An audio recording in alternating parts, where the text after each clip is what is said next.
তো good morning guys. সকাল সকাল ঘুম থেকে উঠে রেডি হয়ে গেছি, পড়া আছে আজ পড়তে যাওয়া বলে।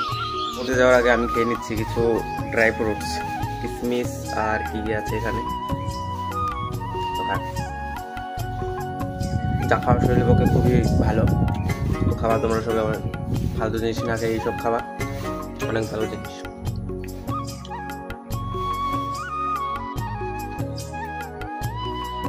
এই হচ্ছে আমার বই আর হচ্ছে ইতিহাস পড়া, তো এই নিয়ে যেতে হবে। দেখো কত মোটা মোটা বই, দুটো বই, তো এই নিয়ে আজকে যেতে হবে পড়তে। বই ব্যাগে রাখা কমপ্লিট। আর এই হচ্ছে আমার পেন। রেডি হয়ে গেছে, এবার যাবো এবার দেখতে। আগে জল খাওয়ার কাজ হচ্ছে, জল খেয়ে নিই।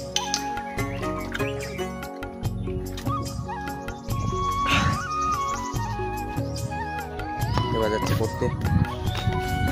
বেরিয়ে গেছি বাড়ি থেকে এবার পড়তে যাওয়ার উদ্দেশ্যে। আর সকালটা খুবই খারাপ, মোটর হচ্ছে না ঘুম থেকে ওঠার জন্যে। শীত শীত আবহাওয়া, কেমন কেমন যেন।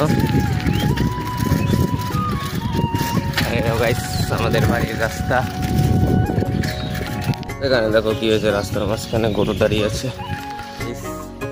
আমার সাথে যাবে একজন বন্ধু পড়তে, তো এখন দাঁড়িয়ে থাকতে হচ্ছে ওর জন্যে। অনেক সময় ধরে দাঁড়িয়ে আছে, এখন আসার নাম নেই।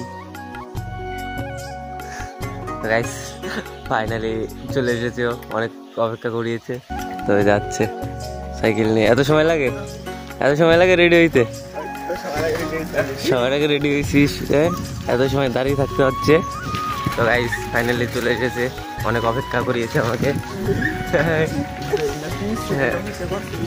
পাক্কা পাক্কা 30 সেকেন্ড ওয়েট করছি, ঠিক আছে।